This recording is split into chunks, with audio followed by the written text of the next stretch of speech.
ತೂಕ ಇಳಿಕೆಯ ಹಾದಿಯಲ್ಲಿ ಇರುವಷ್ಟು ಸವಾಲುಗಳು ಅಷ್ಟಿಷ್ಟಲ್ಲ.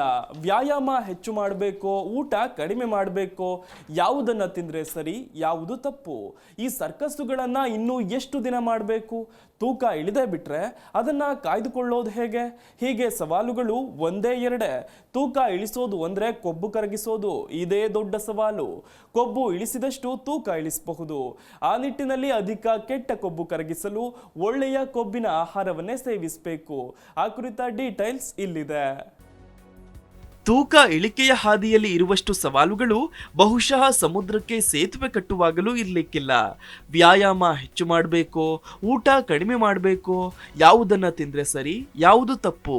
ಈ ಸರ್ಕಸ್ಸುಗಳನ್ನು ಇನ್ನು ಎಷ್ಟು ದಿನ ಮಾಡಬೇಕು? ತೂಕ ಇಳಿದೇ ಬಿಟ್ರೆ ಅದನ್ನು ಕಾಯ್ದುಕೊಳ್ಳೋದು ಹೇಗೆ? ಸವಾಲುಗಳು ಒಂದೇ ಎರಡೇ.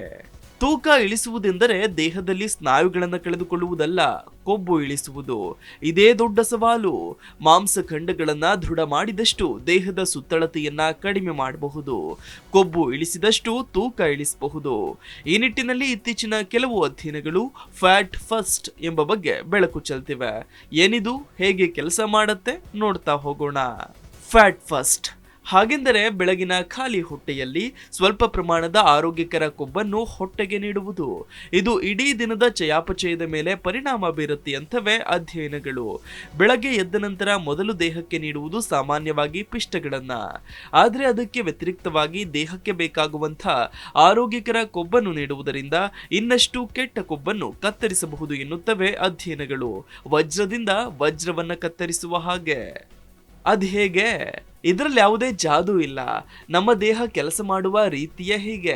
ಮೊದಲಿಗೆ ಉತ್ತಮ ಕೊಬ್ಬನ್ನೇ ಹೊಟ್ಟೆಗೆ ನೀಡುವುದರಿಂದ ಬಹಳಷ್ಟು ಪೂರಕ ಫಲಿತಾಂಶಗಳು ಲಭ್ಯವಾಗ್ತವೆ. ದೀರ್ಘಕಾಲದವರೆಗೆ ಹಸಿವಾಗದಂತೆ ಈ ಕೊಬ್ಬು ನಮಗೆ ನೆರವಾಗುತ್ತೆ.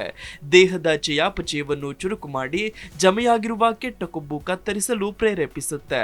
ಪಿಷ್ಟ ಕಡಿಮೆ ಇರುವ ಕಾರಣ ರಕ್ತದಲ್ಲಿ ಸಕ್ಕರೆಯ ಮಟ್ಟ ದಿಢೀರ್ ಏರದಂತೆ ತಡೆಯುತ್ತದೆ. ಇಷ್ಟಾಗಿ ದಿನವಿಡೀ ಆಯಾಸವಾಗದಂತೆ ಶಕ್ತಿಯನ್ನು ನೀಡುತ್ತಲೇ ಇರುತ್ತದೆ. ಹಾಗಾಗಿ ತೂಕ ಇಳಿಸುವವರಿಗೆ ಇದೊಂದು ಅತ್ಯುಪಯುಕ್ತ ಮಾರ್ಗ. ಈ ನಿಟ್ಟಿನಲ್ಲಿ ಕೆಲವು ಆಹಾರಗಳು ಬೆಳಗಿನ ಹೊತ್ತು ಸೂಕ್ತ ಎನಿಸ್ತವೆ. ಅದರಲ್ಲಿ ಮೊದಲನೆಯದ್ದು ಮೊಟ್ಟೆ. ಇದು ಬೆಳಗಿನ ತಿಂಡಿಗೆ ಸೂಕ್ತವಾದ ಆಹಾರ. ಕೊಬ್ಬು ಮತ್ತು ಪ್ರೋಟೀನ್ ಎರಡೂ ಹೇರಳವಾಗಿರುವ ಮೊಟ್ಟೆಯನ್ನು ಬೆಳಗಿನ ತಿಂಡಿಗೆ ಸೇವಿಸುವುದರಿಂದ ದಿನವಿಡೀ ಚೈತನ್ಯದಿಂದ ಇದ್ದು ಅತಿಯಾಗಿ ತಿನ್ನುವುದನ್ನು ತಪ್ಪಿಸಬಹುದು. ಜೊತೆಗೆ ಬೆಳಗಿನ ಹೊತ್ತು ಪ್ರೋಟೀನ್ ಮತ್ತು ಆರೋಗ್ಯಕರ ಕೊಬ್ಬಿನ ಸೇವನೆಯಿಂದ ಮೆದುಳಿಗೆ ಬೇಕಾದ ಗ್ರಾಸವೂ ದೊರೆತಂತಾಗುತ್ತೆ. ಇದಕ್ಕಿಂತ ಆಸಕ್ತಿಕರ ವಿಷಯವೆಂದರೆ ಬೆಳಗಿನ ಉಪಹಾರದಲ್ಲಿ ಪ್ರೋಟೀನ್ ಮತ್ತು ಕೊಬ್ಬು ಹೆಚ್ಚಿರುವ ಆಹಾರ ಸೇವಿಸಿದಾಗ ಇನ್ನೂ ತಿನ್ನಬೇಕು ಅನ್ನುವ ಸಂದೇಶ ಮೆದುಳಿನಲ್ಲಿ ಓಡಾಡುವುದು ಕಡಿಮೆಯಾಗತ್ತೆ ಅನ್ನೋದನ್ನ ಅಧ್ಯಯನಗಳು ಸೂಚಿಸಿವೆ. ಇನ್ನು ಅವಕಾಡೋ ಅಥವಾ ಬೆಣ್ಣೆಹಣ್ಣು. ಹೆಚ್ಚಿನ ಪ್ರಮಾಣದ ಒಮೆಗಾ 3 ಕೊಬ್ಬಿನಾಮ್ಲ ಇದರಲ್ಲಿ ಲಭ್ಯವಿದೆ. ಬೆಳಗಿನ ತಿಂಡಿಗೆ ಇದನ್ನು ಸೇವಿಸಿದಲ್ಲಿ ದೇಹಕ್ಕೆ ಬೇಕಾದ ಉತ್ಕರ್ಷಣ ನಿರೋಧಕಗಳ ಜೊತೆಗೆ ಒಳ್ಳೆಯ ಕೊಬ್ಬು ಕೂಡ ಲಭ್ಯವಾಗುತ್ತೆ. ಬೆಣ್ಣೆಹಣ್ಣು ಮಾತ್ರವಲ್ಲ, ಬಾದಾಮಿ, ಕುಂಬಳಕಾಯಿ ಬೀಜ, ಸೂರ್ಯಕಾಂತಿ ಬೀಜ ಮುಂತಾದವುಗಳನ್ನು ರಾತ್ರಿ ನೀರಿಗೆ ನೆನೆ ಹಾಕಿ ಬೆಳಗ್ಗೆ ಖಾಲಿ ಹೊಟ್ಟೆಯಲ್ಲಿ ತಿನ್ನುವುದು ಕೂಡ ಅತ್ಯಂತ ಒಳ್ಳೆಯ ಅಭ್ಯಾಸ. ಇದರಿಂದ ಕೊಬ್ಬಿನ ಜೊತೆಗೆ ಸೂಕ್ಷ್ಮ ಪೋಷಕಾಂಶಗಳು ಕೂಡ ದೊರೆಯುತ್ತವೆ. ಇನ್ನು ಚಿಯಾ ಬೀಜ. ನೋಡಲು ಪುಟ್ಟ ಬೀಜಗಳಿವು, ಆದರೆ ಪೋಷಕಾಂಶದಲ್ಲಿ ವಿರಾಟ್ ಸ್ವರೂಪದವು. ಕೊಬ್ಬು, ಪ್ರೋಟೀನ್ ಮತ್ತು ನಾರು ಸೇರಿರುವ ಈ ಬೀಜಗಳಲ್ಲಿ ಬಹಳಷ್ಟು ಸೂಕ್ಷ್ಮ ಸತ್ವಗಳು ಇವೆ. ರಾತ್ರಿ ನೀರಿನಲ್ಲಿ ನೆನೆ ಹಾಕಿ ಬೆಳಗ್ಗೆ ಖಾಲಿ ಹೊಟ್ಟೆಯಲ್ಲಿ ಇದನ್ನು ಸೇವಿಸೋದು ಉತ್ತಮ. ಇದರಿಂದ ದೇಹಕ್ಕೆ ಬೇಕಾದ ಕೊಬ್ಬು ಮತ್ತು ಪ್ರೋಟೀನ್ ಲಭ್ಯವಾಗಿ ರಕ್ತದಲ್ಲಿ ಸಕ್ಕರೆಯ ಅಂಶ ಸ್ಥಿರವಾಗಿ ಚಯಾಪಚಯವನ್ನು ಹೆಚ್ಚಿಸುತ್ತೆ. ಇನ್ನೊಂದು ಅಂಥದ್ದೇ ಆಯ್ಕೆ ಎಂದರೆ ಹಾಲು ಅಥವಾ ಮೊಸರು. ಇವುಗಳು ಕೂಡ ಕೊಬ್ಬು ಮತ್ತು ಪ್ರೋಟೀನ್ನಿಂದ ಸಾಂದ್ರವಾಗಿದ್ದು ಹೊಟ್ಟೆ ತುಂಬಿದ ಅನುಭವವನ್ನ ನೀಡುತ್ತವೆ. Desk bureau, G Kannada news. G Kannada news ಈಗ ನಿಮ್ಮ ಮನೆಯಲ್ಲೇ ನೋಡಿ. ಎಲ್ಲ ಕೇಬಲ್ಗಳಲ್ಲಿ ಈಗ ಲಭ್ಯ.